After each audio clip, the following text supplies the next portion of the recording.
दासी नौकरानी episode number 36। वेद मिश्री को कैमरे में हर जगह देख रहा था, लेकिन मिश्री कहीं मिल ही नहीं रही थी कि अचानक से उसका लैंडलाइन फोन बजा। वेद ने फोन उठाया तो दूसरे साइड से नित्या घबराई हुई आवाज में बोली, सर, मिश्री मैम।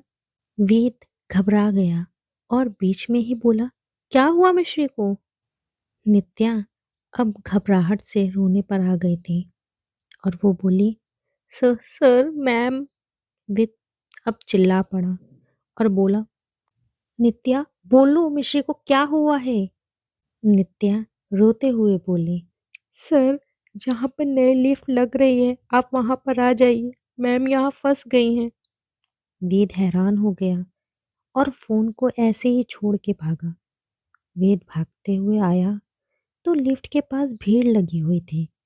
वेद सबको साइड करते हुए आगे आने लगा तो कुछ लोग वेद को देख के ही पीछे हो गए।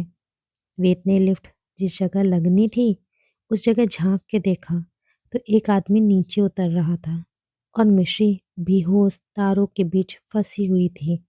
वेद को धक्का सा लगा। क्या मिश्री ने फिर सुसाइड करने की कोशिश की? वो यहाँ से नीचे कूद गई।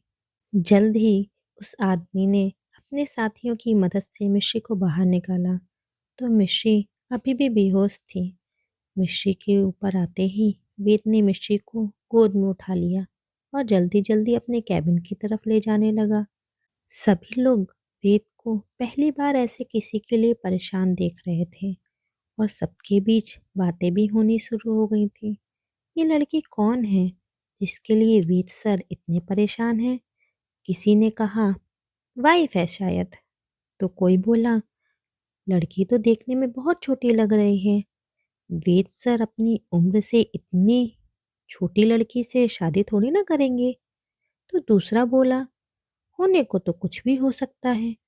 पूरी कंपनी में तरह तरह की बातें होने लगी थी। कुछ समझदार लोग थे, वो पॉजिटिव बातें कर रहे थे, तो कुछ नेगेटिव लोग थे जो नेगेटिव बातें कर रहे थे।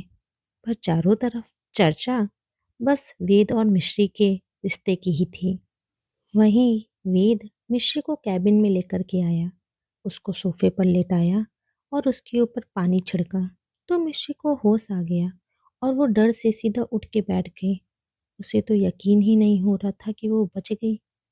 मिश्री को होश में देख के वेद टेंशन में उसके ऊपर चिल्ला पड़ा, तुम्हारा दिमाग खराब है? तुम चाहती क्या हो? सॉरी सुनना चाहती हो?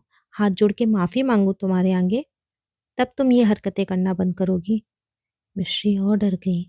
उसे समझ नहीं आया वेद उसके ऊपर इतना गुस्सा क्यों कर रहा है। आखिर उसने किया क्या है? पर वेद गुस्से में अपने हाथ जोड़ते हुए मिश्री से बोला, माफ कर दो मुझे, मैंने जो तुम्हारे करैक्टर पर उंगली उठाई, प्लीज भगवान के लिए ये तमाशा बंद कर दो। बार बार अपनी जान लेने की कोशिश मत करो। मैं ऐसे हर टाइम टेंशन में नहीं रह सकता। तुम्हारे लिए ये सब खेल होगा पर मेरे लिए नहीं है। मिश्री हैरान हो गई। उसने सुसाइड करने की कोशिश की, पर कब? वो तो बेचारी गलती से नीचे गिर गई, वो भी मयूर की वजह से। मयूर मिश्री को सब जगह देख रहा था कि उसे मिश्री मिल गई। मयूर ने चिढ़ते हुए मिश्री से कहा, सर ने तुमको बुलाया है, चलो। मिश्री को लगा शायद वेद को पानी चाहिए होगा, इसीलिए उसे गुस्से में बुला रहा होगा।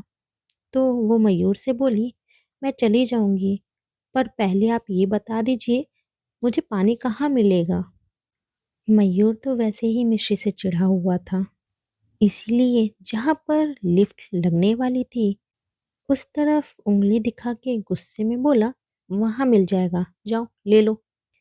मिश्री को अंदाजा नहीं था वहां पे लिफ्ट लग रही है और उसने ये पहली बार देखा था। उसने कभी ऐसे किसी कंपनी में लिफ्ट लगते हुए नहीं देखी थी, इसीलिए सीधा आगे चलती चली गई। उसे लगा शायद आगे अंधेरे में नल लगा होगा और सीधा वो नीचे गिर गई। ये तो भगवान की दया थी कि बेचारी तारों के बीच फंस गई, वरना भगवान ही जानते थे उसके साथ क्या होता। पर मयूर ने मिश्री को गिरते देखा तो डर से तुरंत वहां से भाग गया। लेकिन मिश्री चीख पड़ी थी और नित्या भी उसे ढूंढते हुए वहीं से गुजर रही थी। तो उसने मिश्री की चीख सुन ली और तुरंत उसकी मदद के लिए लोग बुलाए और वेद को कॉल कर दिया। मिश्री शांत बैठी सोच रही थी कि वेद इस बार कुछ आराम से मिश्री के हाथ पकड़ के बोला, देखो, मैंने सॉरी बोल दिया, अब ऐसा दोबारा मत करना प्लीज। मिश्री वेद को देखने लगी। वो वेद के फेस पर अपने लिए चिंता देख पा रही थी, पर मालिक उसकी इतनी चिंता क्यों कर रहे हैं। फिर मिश्री के मन में आया, शायद दादी के लिए। हाँ, अगर उसे कुछ हुआ तो दादी की भी तबीयत बिगड़ सकती है, क्योंकि दादी उससे बहुत प्यार करती हैं। सोचते हुए मिश्री ने वेद से अपने हाथ छुड़ा लिया और बोली, मालिक, आप माफ़ी मत मांगिए।